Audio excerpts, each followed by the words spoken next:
ברוך אתה אדוני אלוהינו מלך העולם שהקפיד שלום יסודה ושמאל להדליק נר חנוכה אמן. ברוך אתה אדוני אלוהינו מלך העולם שעושה ניסים לאבותינו ולהם בזמן הזה אמן.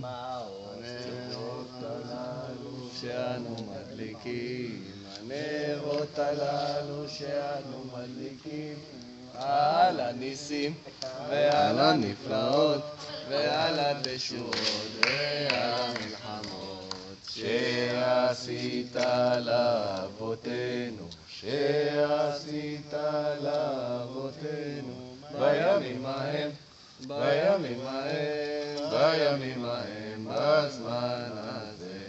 חג שמח. כל שמח ימי חנוכה הנרות הללו קודש הם, ואין לנו רשות להשתמש בהם אלא לראותם בלבד, כדי להודות והלל לשבחך הגדול על ניסיך ועל נפלאותיך ועל ישועותיך. מעוז צור ישועתי לך נאה לשבח ותחינתי לשם טוב גם לזבח